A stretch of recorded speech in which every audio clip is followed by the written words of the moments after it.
हम लोग पढ़ रहे थे जिसमें से हड्डियों की संख्या हो गई थी। ऑनली 5 मिनट आपको दे रहे हैं, हड्डियों की संख्या याद करो। चलो अब डाल लीजिए संधि।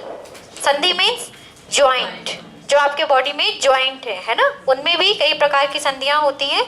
वो आज हम लोग, हड्डी का ही एक चैप्टर है, अस्थि का ही एक चैप्टर है जिसको कहते हैं ज्वाइंट या संधि।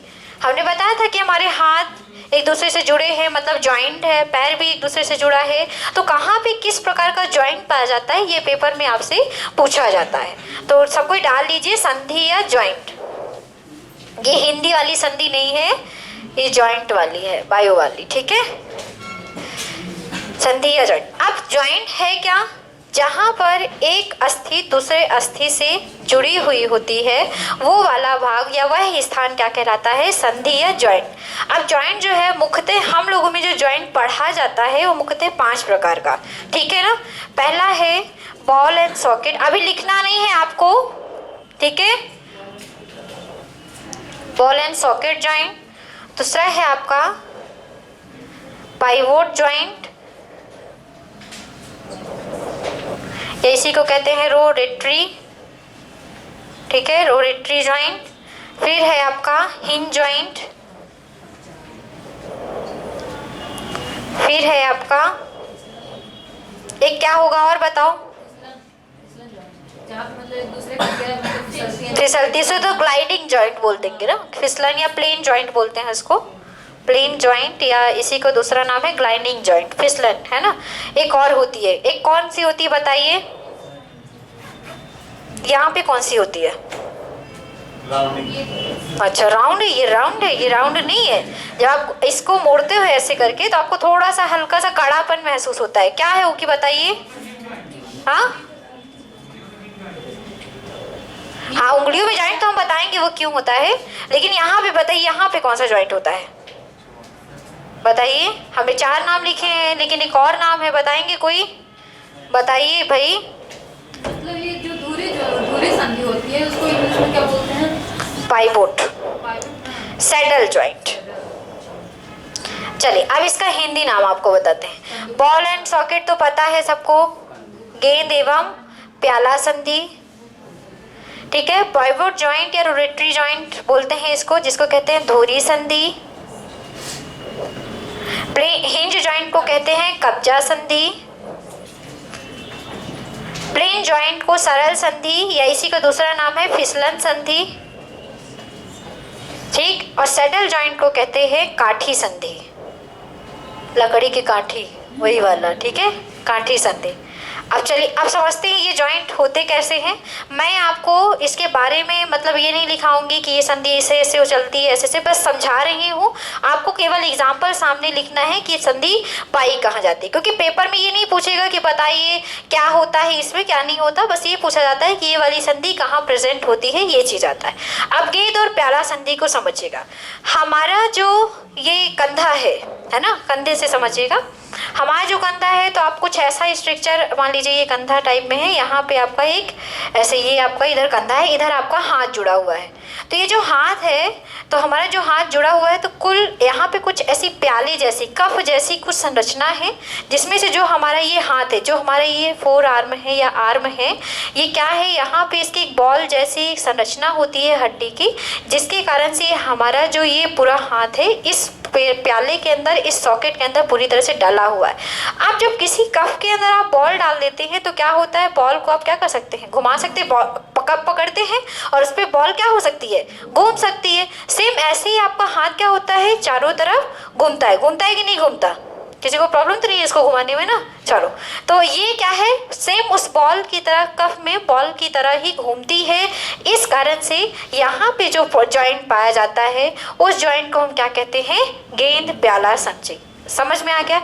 अच्छा ये बताइए, एक चीज़ तो आप जान गए कि यहाँ पे कंधे हैं, इसके अलावा ये जॉइंट और कहाँ होगा हमारे, हिप में, क्योंकि जैसे आप हाथ को रोटेट कर सकते हैं, वैसे आप हिप को भी, अपने पैर को ऐसे ऐसे कर सकते हैं, है ना, सर्कल में कर सकते हैं। तो दोनों को याद रखेंगे कि कहाँ पाया जाता है, कंधा और इसको हिप को क्या कहेंगे, अरे हिप को मेरे को हमेशा भूल जाता है, कूल्हा, कमर नहीं कूल्हा, ठीक है। कंधा शोल्डर और आपका कूल्हा हिप। तो हिप और शोल्डर में कौन सी जॉइंट पाई जाती है? गेंद और प्याला संधि। पाइवोट जॉइंट को देखते हैं, धुरी संधि को रोटेटरी बोलते हैं। ये आपकी पाइवोट जॉइंट ऐसी होती है जो गोल गोल तो घूमती है, लेकिन ये संधि जो होती है तो पूरी आपकी ऐसी होगी कि पूरी तरह से पूरा सर्कल नहीं होगा। जैसे आप गर्दन, जो आपका नेक होता है, तो आप ऐसे करके ऐसे पूरा घुमा सकते हैं, ऊपर नीचे करके, जैसे आपकी पृथ्वी घूमती है ऐसे करके आप घुमा सकते हैं। लेकिन ऐसा नहीं कि ये पूरा ये पीछे चला जाए फिर इधर आ जाए, ऐसा वाला हम बात नहीं कर रहे हैं। ये वाली संधि तो गेंद प्याला वाली हो जाएगी ना, क्योंकि आगे पीछे दोनों हो रहा है कि ऐसा ये चेहरा इधर है तो पीछे ले जाओ, ऐसा कोई तो नहीं करते ना। तो ये वाली संधि जो है, जो आपकी धुरी संधि होती है, जिसको आप घुमा सकते हैं, लेकिन ये नहीं कि आगे का पीछे पीछे का आगे हो। तो ये वाली जॉइंट कहाँ होती है? हमारे नेक में। नेक में और कहीं हो सकती है क्या? नेक में और कहीं? पैर में, कलाई में, कलाई में होती है जॉइंट इस तरह की। तो पाइवोट जॉइंट भी कहाँ है आपकी? कलाई में, मतलब रिस्ट में, और टखने में भी है ना। टखने में क्या बोलेंगे? एंकल। तो यहाँ किस प्रकार की जॉइंट है? Pivot joint. हिंज की बात करते हैं। दरवाजे में कब्जा लगा रहता है, सबने सुन के रखा होगा। ऐसा कब्जे का मतलब होता है कि दरवाजे को केवल एक साइड जाने दे, दूसरी साइड नहीं। वो वाला दरवाजा नहीं जो आजकल मॉडर्न आता है कि दोनों साइड से खुल जाएगा मैडम तो क्या होगा, है ना, ये मत पूछना। ऐसे दरवाजे इसमें कब्जा लगा रहता है, मतलब ये जो दरवाजा है केवल एक साइड खुलेगा, दूसरी साइड नहीं। तो इस तरह आपके हाथ में एक जॉइंट होता है, जैसे ये जो है हमारा हाथ, ये ऐसे होता है, इधर आता है, क्या ये पीछे जाता है? नहीं। तो ये किस तरह काम कर रहा है? यहाँ पे कब्जे की तरह। इस कारण से यहाँ पे जो संधि है, और ऐसे सेम कहाँ पर? पैर में, घुटने के पास। क्या आगे पैर को ऐसे मोड़ लोगे? आगे पैर की बात कर रहे हैं, नहीं, वो आपका नहीं मोड़ सकते घुटने के पास। तो याद रखेंगे हिंज जॉइंट कहाँ होते हैं? हमारे कोहनी में और आपके घुटने में, ठीक है ना, याद रखेंगे, कोहनी और घुटने में। फिर आते हैं प्लेन जॉइंट, फिसलन संधि। ये आप बताएंगे कहाँ होंगे? बिल्कुल, हमारा जो हमने बताया था कि यहाँ पे दो हड्डियाँ, ये हड्डियाँ आपस में एक दूसरे के ऊपर फिसलती है, ऐसे ऐसे। सेम दूसरी इसी प्रकार की जॉइंट और कहाँ होगी? पैर में, कहाँ पर? टिबिया और फिबुला के पास, ठीक है। तो याद रखेंगे, रेडियस अल्ना या प्रबाहु जिसको बोल सकते हो, और आपका टिबिया फिबुला, यहाँ पे आपकी फिसलन जॉइंट होती है। चलिए अब लास्ट में आते हैं सेटल जॉइंट या काठी संधि। बताइए, आप सोच के बताइए, काठी संधि या सेटल जॉइंट कहाँ होंगे? आप बताइए। चार तो हम बता चुके, एक और पढ़ लो, बता दो। काठी के और इसको बोलते हैं क्या? सेटल को तो काठी ही बोलते हैं, काठी संधि ही बोलते हैं सेटल को। हाँ, काठी ही बोलते हैं। हम अभी शुरुआत में जब किए थे ना संधि, तभी हम बता दिए थे कि कहाँ होती। शायद आप लोग भूल गए हैं अभी क्लास में। आपके अंगूठे में, आपको लग रहा है अंगूठा आपके जैसे गर्दन ऐसे ऐसे मोड़ लेते हो वैसा मोड़ रहा है, बिल्कुल नहीं। जब आप अंगूठे को इधर करते हो, रोटेट करते हो, तो आपको थोड़ा सा ऐसा लगेगा जैसे ये वाली हड्डी बीच में आ गई, लगता है ऐसा कुछ। घुमा के देखो, आपको ऐसे लगेगा। यहाँ पे जब ये नीचे साइड आता है तो यहाँ पे थोड़ा सा आपको कड़ापन महसूस होता है। ये इसलिए क्योंकि यहाँ पे एक बोन है जो कि आपको इसके पूरे घुटने को बोड़ने से रोकती है, ठीक है। तो याद रखेंगे कि घुटने आपके थंब में, ओनली थंब में ये पाई जाती है कौन सी संधि? काठी संधि। थंब को क्या बोलेंगे? अंगूठा। चलो लिख लो, संधि डालिए और थोड़ा सा कंधे में कुछ की मतलब जैसे जॉइंट हुआ कंधे में बाहर साबित हुआ, तो यहाँ पे कौन सी हड्डियों के बीच में दो हड्डियों? ये नहीं आएगा, डोंट वरी। संधि लिखो फिर बताएंगे। ये नहीं आएगा, कौन सी संधि? ये है तो यहाँ पे हड्डी हमारी कौन सी? देखिए, ये यहाँ पे तो आप जानते हैं क्या पे ये क्या है? पेक्टोरल गर्डल है। और ये क्या है हमारा? ये क्या है हमारा? ह्यूमरस। तो ह्यूमरस और पेक्टोरल गर्डल के बीच में जो होल है वो गेंद की तरह काम करता है, इसलिए। तो याद रखेंगे ह्यूमरस हड्डी यहाँ पे ना जॉइंट है, वो ह्यूमरस ही जुड़ी हुई है। हाँ चलिए लिखिए, संधि डाल के, जॉइंट डाल के। जिस भाग में, शरीर के जिस भाग में अस्थियां आपस में जुड़ती हैं, संधि डाल के लिखिए, जॉइंट डाल के। शरीर के जिस भाग में अस्थियां आपस में जुड़ती है, शरीर के जिस भाग में अस्थियां आपस में जुड़ती हैं, उस भाग को संधि कहते हैं, या उस स्थान को संधि कहते हैं, जॉइंट कहते हैं। उस भाग को जॉइंट कहते हैं। लिख लिया। जॉइंट मुख्यतः निम्न प्रकार के हैं। जॉइंट संधि मुख्यतः निम्न प्रकार की है। और भी बहुत सारी होती है, लेकिन जो कुछ खास है जो आपके पेपर में पूछी जाती है वो आपके सामने, तो इसको लिख लीजिए जैसे लिखी हुई है, क्योंकि ये नहीं लिखना है आपको कि कैसे काम करते हैं। काम कैसे करते हैं ये मैंने आपको समझा दिया है, आप अपने दिमाग में इसको रखिएगा। अब इधर ऐसे कर लीजिए, बॉल एंड सॉकेट, तो साइड में लिख लीजिए कंधा और कूल्हा, शोल्डर एंड हिप। पाइवोट पे लिखिए धुरी संधि, जो आपके नेक, व्रिस्ट और एंकल में पाई जाती है। नेक मतलब गर्दन, व्रिस्ट मतलब कलाई, एंकल मतलब टखना, ठीक है। हिंज पे टखना, टखना जैसे आप जो पैर, जैसे हमारी ये कलाई है, ऐसे पैर में जहाँ पैर से इसको ऐसे मोड़ते हो ना, वो है एंकल, एड़ी जिसको आप कहते हो, वही है। गर्दन, कलाई, हाँ जी बोलिए। कौन? ग्लाइडिंग में? ग्लाइडिंग में नहीं आ सकती। फिर क्या ये फिसलती है एक दूसरे के ऊपर? नहीं, फिसलने की नहीं, हमें रोटेट करने की अगर बात करें, पाइवोट की तरह। हाँ हाँ, उसमें भी हो सकता है, क्योंकि यहाँ पे दो हड्डी है ना, यहाँ पे दो हड्डी, वो भी इसमें आ सकता है। लेकिन अगर मेनली अगर हम इसको घुमाने की बात अगर कर रहे हैं, तब कलाई और टखने को भी इसमें रख सकते हैं। देखिए, हम ये नहीं कह रहे कि एक ही जगह एक तरह का जॉइंट होगा, वहाँ पे दो तरह का भी जॉइंट हो सकता है। नेक, हाँ बुक में पढ़े हैं गर्दन के लिए, लेकिन अगर उसे मोड़ने की बात कर रहे हैं तो कलाई और टखना भी हमारा इसके अंतर्गत आ सकता है। यहाँ पे भी आप लिख सकते हो, फिसलन संधि पे आप लिख सकते हो, ठीक है ना। यहाँ पे भी आप लिख सकते हैं इसको, ऐसा नहीं है कि नहीं लिख सकते। क्या? क्योंकि वहाँ पे दो हड्डियाँ हैं जो कि आपस में फिसलती है, इसलिए बिल्कुल लिख लो। अगर ऑप्शन में ये नहीं है तो फिर अगर ऑप्शन में ये भी हो सकता है, बिल्कुल कह रहे हैं तो हो सकता है। ऑप्शन पे बेस पे आप क्वेश्चन सॉल्व करेंगे, देखिए, है ना, ऐसा होता है। अब आजकल के क्वेश्चन ऐसे हैं कि ऑप्शन में क्या आ रहा है उस बेस पे आप आंसर सही कर सकते हैं। ऐसा नहीं कि जो हम लिखे हैं वही होगा, ऑप्शन घुमा के भी आता है, इसलिए घुमा के भी आप आंसर को देख बता सकते हैं। हिंज, हिंज, हिंग नहीं, हिंज, कब्जा संधि, कोहनी और घुटने में, एल्बो और नी, कोहनी को कहते हैं एल्बो।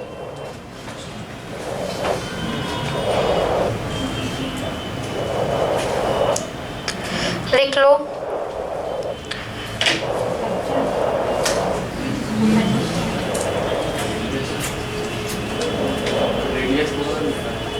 रेडियस अल्ला, अल्ला, अल्ला, कल नहीं थे क्लास में जो, तो उनको समझ में नहीं आएगा रेडियस अल्ला, टिबिया फिबुला।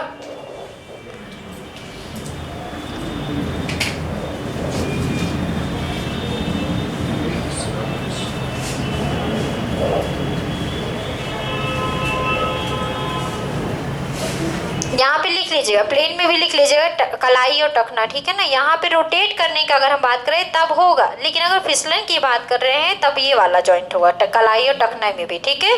दोनों लिख लीजिएगा, क्योंकि वो बिल्कुल सही कह रहे हैं। अगर हम जॉइंट की बात कर रहे हैं तो जॉइंट दो तरह की भी एक जगह जॉइंट हो सकते हैं, इसलिए। और काठी पे लिख लीजिएगा केवल अंगूठा, ये तो इसको याद ही रखिएगा, अंगूठे में केवल एक ही जॉइंट है, दूसरा कोई जॉइंट नहीं है। कौन सा जॉइंट? Saddle joint. हाँ, अरे अब ये भी आपका जो पैर का, वो क्या बोलेंगे उसको, वो भी तो है ना, वो भी तो ऐसे ऐसे घूमता है, कैसे, मतलब बिल्कुल अचानक से। तो वैसे हाथ के अंगूठे की, क्योंकि इसको हम सर्कल पे पूरी तरह से घुमा सकते हैं, उसको हम घुमा नहीं सकते अच्छे से, बस ये चीज़ है। तो आप अंगूठा लिख लो। अब ये नहीं आएगा कि हाथ के अंगूठे में कि पैर के अंगूठे में, अगर आ रहा है तो फिर हाथ के अंगूठा तो मेनली है, क्योंकि हाथ के अंगूठे का ही एग्जाम्पल है। हो गया सबका? कर लो बातें।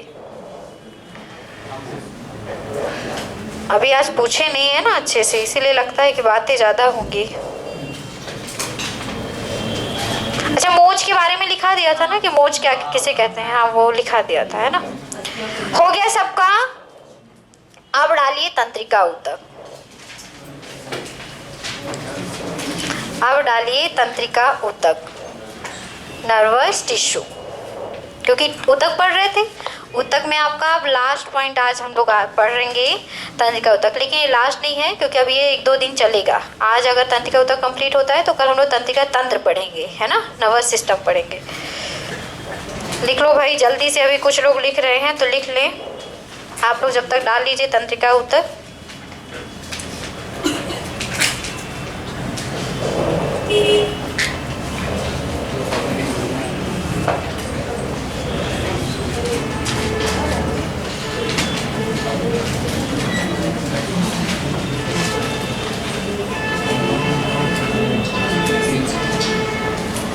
हो गया, लिख चुके?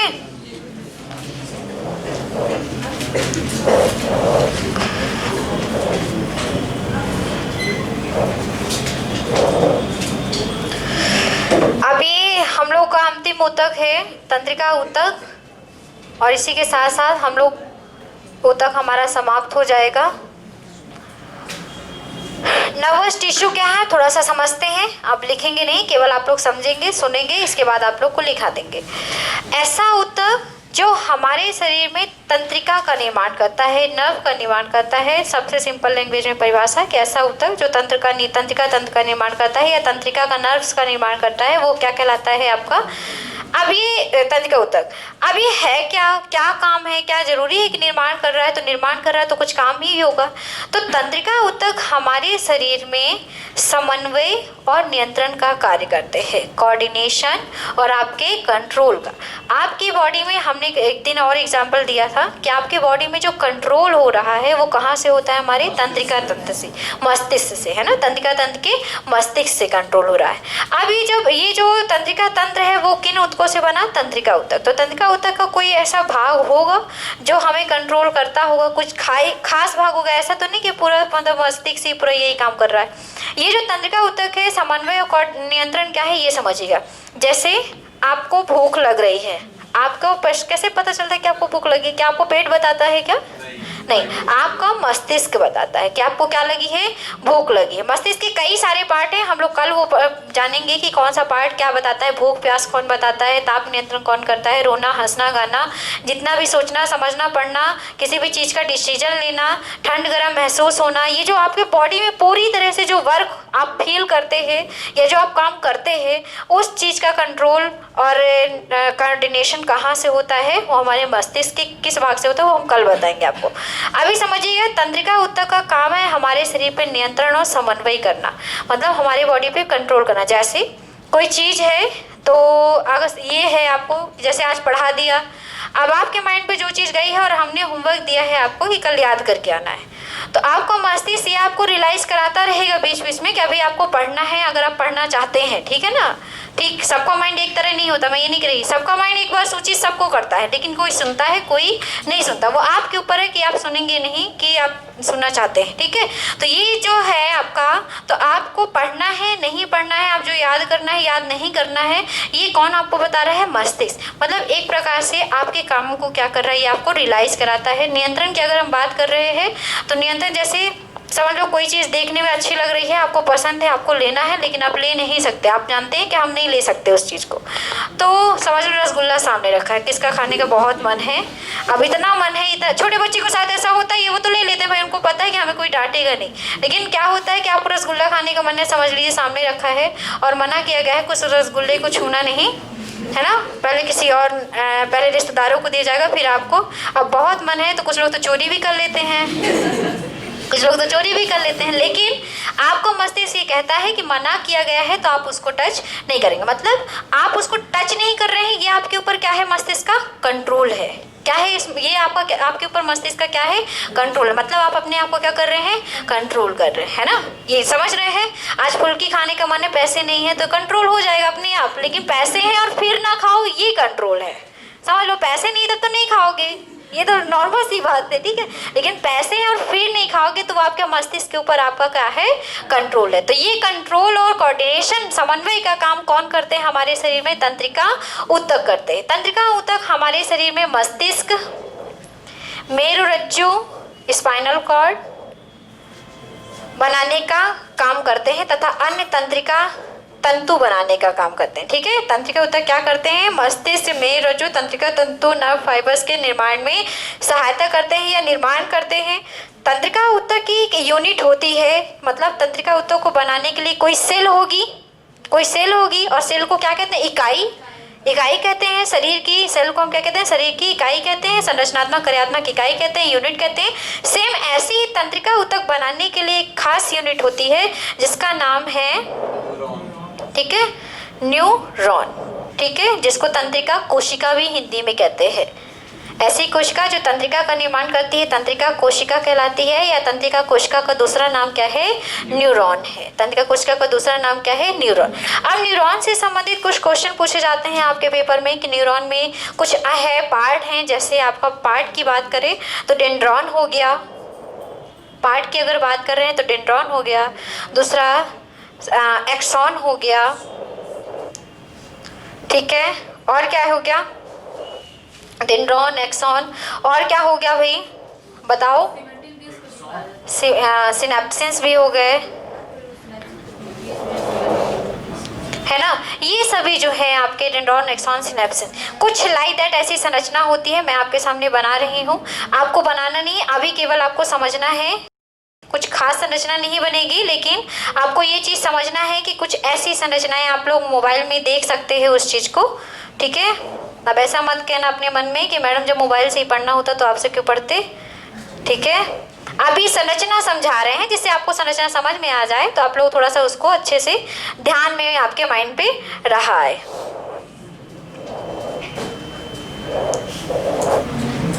क्या होता है ना, जो आप लोग बोलते हो ना वो मैडम को पहले से पता है, वो हर टीचर को पता होता है फिलहाल, और बोलते भी हो, होता है ना ऐसा, बोलते भी हो, बिल्कुल बोलते हो। मैं खुद थी स्टूडेंट तो मैं भी बोलती थी, रियलाइज हो सकता है ना, अभी तो पता चल रहा है टीचर बनने के बाद।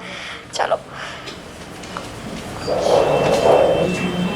अभी ये नीचे की ऐसी संरचना, ये जड़ नहीं समझ लेना, ये कुछ ऐसा, ये वाला भाग भी यहाँ पर है, ठीक है।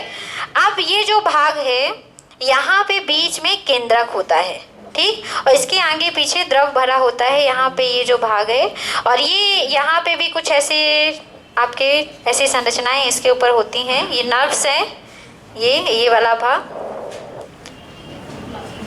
चलिए अभी संरचना में थोड़ा सा आपको नाम बताते हैं, अभी चित्र देखो बस, समझो बस। ये जो आपके ये कांटेदार जो आपको दिख रहे हैं, ये कांटा नहीं है, इसको कहते हैं डेंड्रॉन। ये तंत्रिका तंतु है। क्या है ये तंत्रिका तंतु है, नर्व फाइबर है। आपको चोट लगती है, आपको एहसास होता है, अगर आपके शरीर में ये जो तंत्रिका तंतु है पूरे हर एक पार्ट में फैले हुए हैं, अगर ये तंत्रिका तंतु नहीं होते तो हमें दर्द का हमें एहसास नहीं होता। शायद चोट भी लग जाती है, ब्लड में निकलता, लेकिन हमें कोई फर्क नहीं पड़ता है। जहाँ पर जिस स्थान पे तंत्रिका तंतु निष्क्रिय हो जाते हैं तो आपको वहाँ पे कोई हथौड़ा भी मार दे तो आपको फीलिंग नहीं आएगी, क्योंकि वहाँ पे तंत्रिका तंतु काम ही नहीं कर रहे हैं। अगर नष्ट हो रहे हैं, क्या होता है ना, शून्य पड़ जाता है, बोलते हैं ना, और शून्य करने का मतलब ही क्या है, शून्य करने का मतलब आपके तंतुओं को क्या कर देना, निष्क्रिय कर देना, है ना। जैसे शून्य की दवा देते हैं तो एक्चुअल में शून्य होता नहीं है, आपको किसी किसी को होता है, किसी किसी को नहीं होता है, ऐसा होता है ना।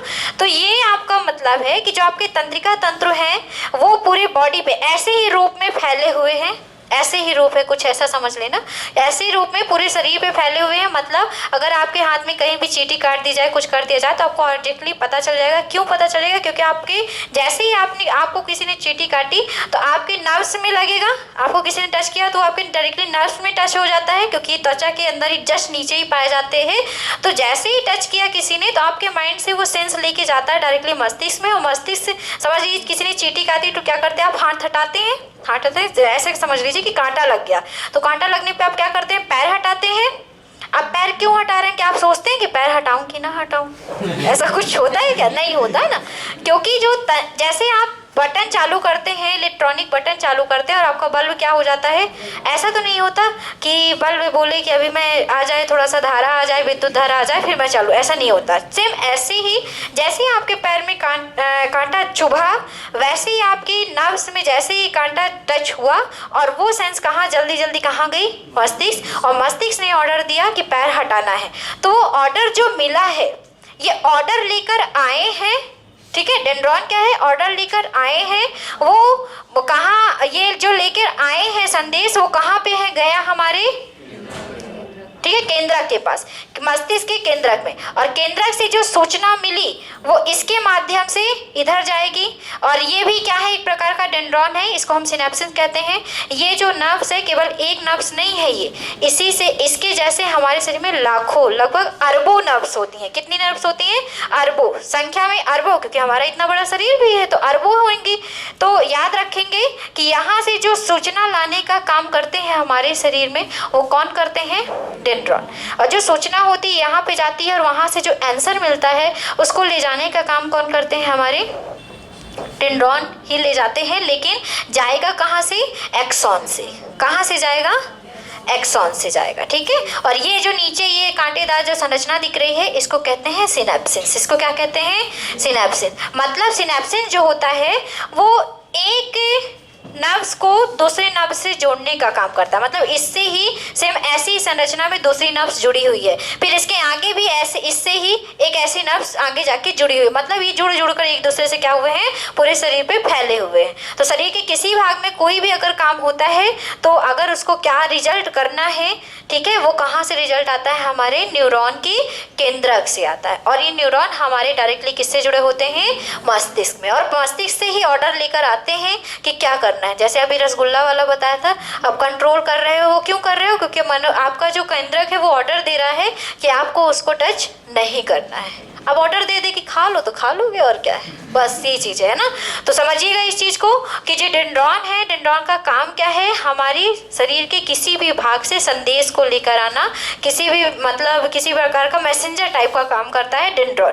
इस पे जो बीच का भाग है उसको हम केंद्रक कहते हैं। यहाँ पे जो द्रव पाया जाता है उसको हम साइटोप्लाज्म या केंद्रक द्रव भी कहते हैं, ठीक है। यहाँ पे जो लंबी सी नलिका जो दिख रही है इसको हम एक्सॉन कहते हैं। और इसके ऊपर ये जो सील बनी हुई है इसको हम सील भी बोल सकते हैं। और इसके बीच में जो ये सील आपस में जुड़ी हुई है इसे बोलते हैं node of Ranvier. Node of Ranvier. Ranveer नहीं लिख लेना, रेनवियर लिखना है तो लिख ही नहीं पा रहे। चलो रेनवियर, इतना समझ में आ गई। ये तंत्रिका ऊतक की संरचना है। किसकी संरचना है? तंत्रिका कोशिका या तंत्रिका ऊतक, या फिर कह सकते हैं न्यूरॉन की संरचना है। न्यूरॉन हमारे तंत्रिका ऊतक को बनाने का काम करते हैं। तंत्रिका ऊतक का काम ही होता है हमारे शरीर में मस्तिष्क में जो तंत्रिका तंतु का निर्माण करना।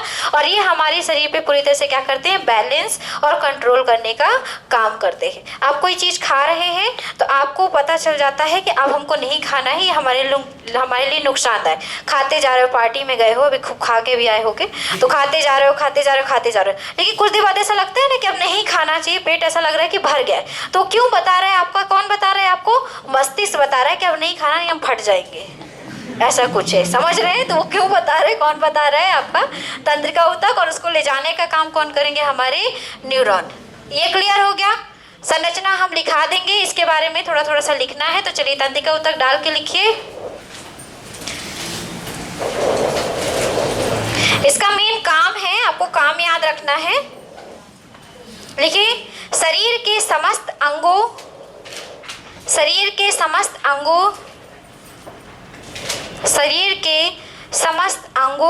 एवं कार्यों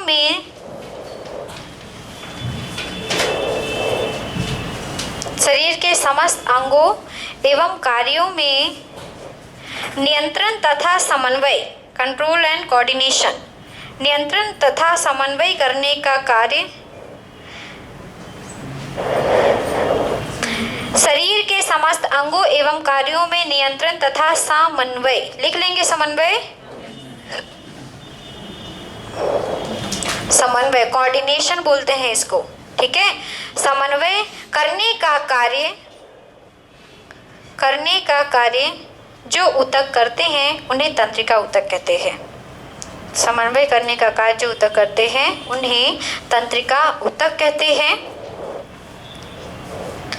समन्वय करने का कार्य करते हैं उन्हें तंत्रिका ऊतक कहते हैं।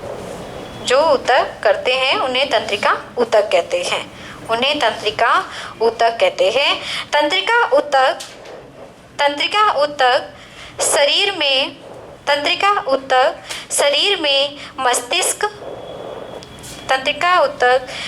में मस्तिष्क ब्रेन, मेरुरज्जु स्पाइनल कॉर्ड, मेरुरज्जु तंत्रिका ऊतक शरीर में मस्तिष्क, मेरुरज्जु तथा तंत्रिका तंतु का निर्माण का कार्य करते हैं। तंत्रिका तंतु के निर्माण का कार्य करते हैं। शरीर में मस्तिष्क, मेरुरज्जु तथा तंत्रिका तंतु नर्व फाइबर तंत्रिका तंतु के निर्माण का कार्य करते हैं। तंत्रिका तंतु के निर्माण का, मेरुरज्जु तथा तंत्रिका तंतु के निर्माण का कार्य करते हैं। आगे लिखिए स्टार पॉइंट बना के। तंत्रिका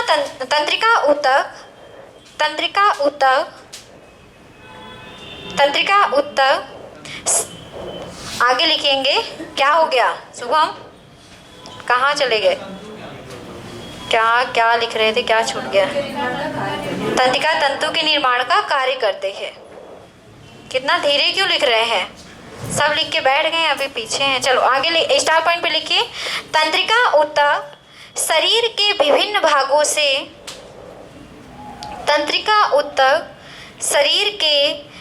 भागों से संवेदनाओं को लाने।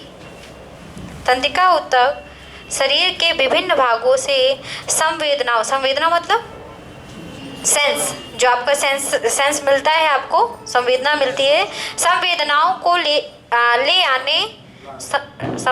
को लाने तथा मस्तिष्क से संवेदनाओं को ले जाने का कार्य करते हैं। तंत्रिका ऊतक शरीर के विभिन्न भागों से संवेदनाओं को लाने तथा मस्तिष्क से संवेदनाओं को ले जाने का कार्य करते हैं। संवेदनाओं को ले जाने का कार्य करते हैं। इनकी संख्या नहीं है, इनकी संख्या अरबों में होती है हमारे शरीर में, ठीक है ना, कोई 1-2 संख्या नहीं है इनकी। आगे लिखेंगे अगला स्टार पॉइंट। तंत्रिका ऊतक की कोशिका या इकाई को न्यूरॉन या तंत्रिका कोशिका कहते हैं। तंत्रिका ऊतक की इकाई को न्यूरॉन कहते हैं, या कोशिका को न्यूरॉन या तंत्रिका कोशिका कहते हैं। ठीक है, न्यूरॉन को दूसरा नाम क्या है? तंत्रिका कोशिका, क्योंकि जो ये तंत्रिका ऊतक जो है तंत्रिका कोशिका से ही बनी है, मतलब न्यूरॉन से बनी है। और काम मेन कौन कर रहा है? न्यूरॉन। क्या लिखा है? तंत्रिका ऊतक के इकाई या कोशिका को न्यूरॉन या तंत्रिका कोशिका कहते हैं, क्योंकि तंत्रिका कोशिका ही क्या करते हैं? हमारे संदेश को देने का काम करते हैं। ठीक है ना, यहीं पे सब ऑर्डर आता है, सब कुछ यहीं पर आता है। चलिए आप लिखिए न्यूरॉन के भाग, न्यूरॉन की संरचना या न्यूरॉन के भाग। न्यूरॉन की संरचना लिख लो। न्यूरॉन की संरचना लिखेंगे। न्यूरॉन की संरचना में न्यूरॉन में मुख्यतः 3 भाग होते हैं। न्यूरॉन में मुख्यतः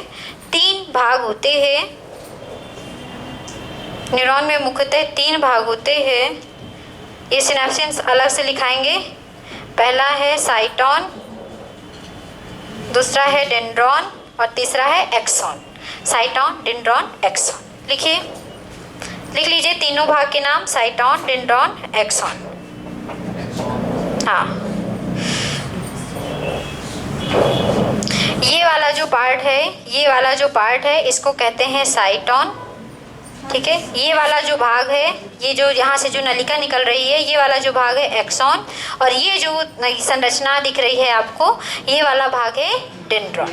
चलिए लिखिए पहला नंबर डाल के साइटोन डाल के लिखिए साइटोन पे लिखिए। यह तंत्रिका कोशिका का मुख्य भाग होता है। ये तंत्रिका कोशिका का मुख्य भाग है। ये तंत्रिका कोशिका का मुख्य भाग है। यह तंत्रिका कोशिका का मुख्य भाग है। इसमें केंद्रक तथा तंत्रिका कोशिका का मुख्य भाग है। इसमें केंद्रक तथा केंद्रक द्रव्य पाया जाता है। इसमें केंद्रक तथा केंद्रक द्रव्य पाया जाता है। केंद्रक तथा केंद्रक द्रव्य पाया जाता है। एक स्टार पॉइंट लिखेंगे। केंद्रक द्रव्य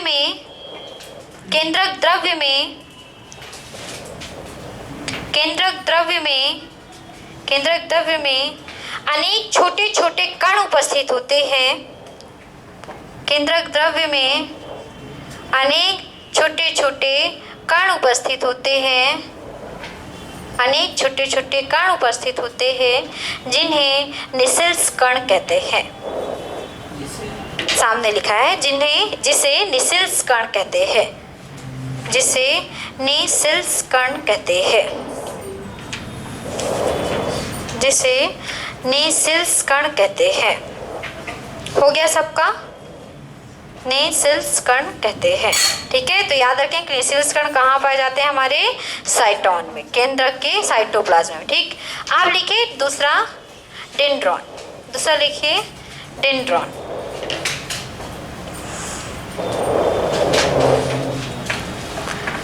साइटोन से निकलने वाले, लिखिए साइटोन से निकलने वाले तंतुओं को, नर्व को या फाइबर को, साइटोन से निकलने वाले तंतु को जो एक या एक से अधिक शाखाओं में विभक्त रहते हैं, निकलने वाले तंतु को, फाइबर को जो एक या एक से अधिक शाखाओं में विभक्त रहते हैं, ब्रांचेस रहती हैं इनकी, एक या एक से अधिक शाखाओं में विभक्त रहते हैं, डेंड्रॉन कहलाते हैं। एक या एक से अधिक शाखाओं में विभक्त रहते हैं, डेंड्रॉन कहलाते हैं। डेंड्रॉन कहलाते हैं। एक स्टार पॉइंट लिखिए। स्टार पॉइंट लिखेंगे। डेंड्रॉन शरीर के समस्त भागों से, डेंड्रॉन शरीर के समस्त भागों से, डेंड्रॉन शरीर के समस्त भागों से सूचना को कोई भी सूचना है ना, अब जैसे कांटा लग गया तो एक प्रकार की सूचना ही है ना, सूचना को साइटोन तक लाने का कार्य करते हैं। सूचना को शरीर के समस्त भागों से सूचना को साइटोन तक लाने का कार्य करते हैं। मतलब ये हर पूरे भाग में फैले हुए हैं, हर एक साइटोन के पास जाता है। साइटोन से जब हमारे ब्रेन के पास पहुंचेगा तो वहाँ से ऑर्डर मिलेगा, ऑर्डर मिलते मिलते फिर आपका जाएगा। आपको देख कैसा लग रहा होगा कि मतलब ऐसा लगता है कितना ज़्यादा टाइम लगता है, लेकिन आप सोच सकते हैं इस चीज़ से कि पैर में जैसे ही कांटा लगता है आप जस्ट पैर हटा लेते हो, सोचते नहीं हो कि पैर हटाना है कि नहीं हटाना। तो सोचिए, समझिए इस चीज़ को कि इलेक्ट्रॉनिक के जैसे ही इतना तेज़ी से, जैसे बटन जलाया तो आपका बल्ब जलता है, वैसे सेम कांटा लगता है तो आप पैर हटाते हैं। तो ये नर्व्स इतनी तेज़ी से अपनी सूचना को लेके जाती है और वहाँ से इतनी तेज़ी से क्या करती है, अपने ऑर्डर को लेकर आती है। ठीक है, अब अगला लिखेंगे एक्सॉन। एक्सॉन लिखिए।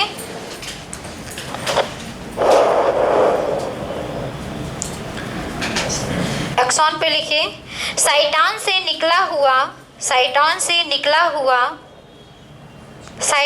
निकला हुआ पतला लंबा तंतु एक्सॉन कहलाता है। ये जो निकला है साइटोन से ही निकला है, साइटोन से निकला हुआ पतला लंबा तंतु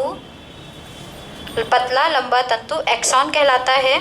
पतला लंबा तंतु एक्सॉन कहलाता है।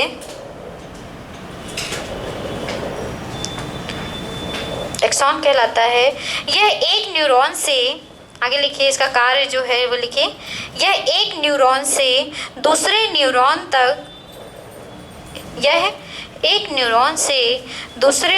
तक संदेशवाहक की तरह कार्य करता है।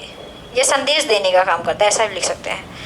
यह एक न्यूरॉन से दूसरे न्यूरॉन तक संदेशवाहक की तरह कार्य करता है। संदेशवाहक की तरह कार्य करता है मतलब इस सूचना को एक न्यूरॉन से दूसरे न्यूरॉन में, दूसरे न्यूरॉन से तीसरे न्यूरॉन में, तीसरे न्यूरॉन से चौथे न्यूरॉन में, मतलब जहाँ पे आपका मेन, ऐसा नहीं है कि सूचना इधर से मिली है, पैर में कांटा लगे तो जाके पेट को बताओ कि कांटा हटाओ, पेट को नहीं बताने जाएगा, पैर को ही बताने जाएगा। समझ रहे हैं ना, मतलब एग्जैक्ट वहीं पे काम करेगा ये, इसका जो संदेश है, इसका जो ऑर्डर है, जहाँ पे आपको इसकी ज़रूरत होगी।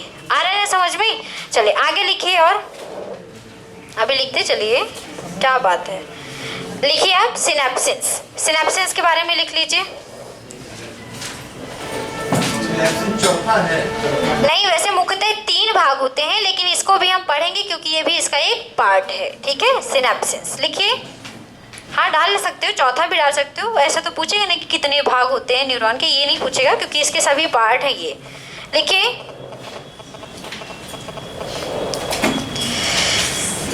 एक न्यूरॉन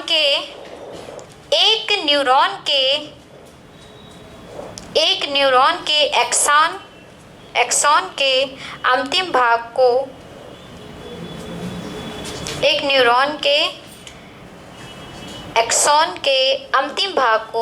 न्यूरॉन के एक न्यूरॉन है, उसका जो एक्सॉन है उसके अंतिम भाग को दूसरे न्यूरॉन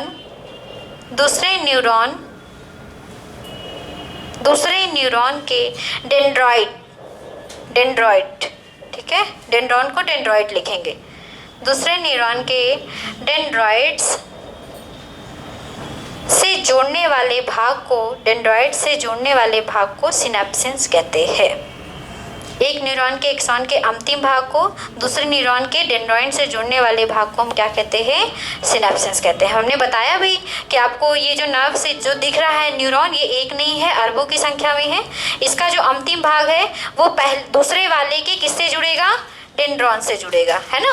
तब तो जाएगा ना इसका संदेश, तब तो जाएगा। मतलब ये जो सिनेप्सिस है, इसी तरह की इसके नीचे भी संरचना होगी, उससे जुड़ा होगा, फिर उसमें नीचे ऐसी संरचना होगी, वो उससे क्या होगा? लगातार जुड़ेगा, तभी आपका संदेश क्या होगा? पहुंचेगा। आगे लिखेंगे, सिनेप्सिस का काम बस इतना ही है कि एक दूसरे से जुड़े होते हैं। और यहाँ पे ठीक है, बस इतना ही लिखना इसमें हो गया, रहने दो, अब मत लिखो आप। इसका जो क्या हुआ, ये आपको चित्र बनाना है, तब आपको ये लिखेंगे नोड ऑफ रेनबियर। इसके जो सील होते हैं, आपस में जो गैप होता है, उसको हम कहते हैं नोड ऑफ रेनबियर। ये जो इसका ये ऊपर तक दिख रहा है, इसको हम सील कहते हैं, ठीक है। और ये जो भाग, मुख्यतः 3 भाग इसलिए बताया गया है क्योंकि 3 भाग ही आपके पेपर में पूछे जाता है। रेनबियर ऑफ नोड, जब चित्र आप बनाते हैं, अगर आपको बनाना है तो आप बना सकते हैं। ये जो बीच में, इस सील के बीच में, 2 सीलों के बीच में, इसके ऊपर जो ये लेयर बनी है, उनके बीच का जो गैप है वो कहलाता है नोड ऑफ रेनबियर। चित्र नहीं आता पेपर में, आप डोंट वरी रहिए, सब कोई जो आता है वो आप लिख चुके हैं तंत्रिका ऊतक में। अभी तंत्रिका ऊतक खत्म नहीं हुआ है, कल अभी इसकी और अच्छे से शुरुआत होगी। कल कोई भी गैप नहीं करेगा क्योंकि कल मैं पढ़ाऊंगी मस्तिष्क।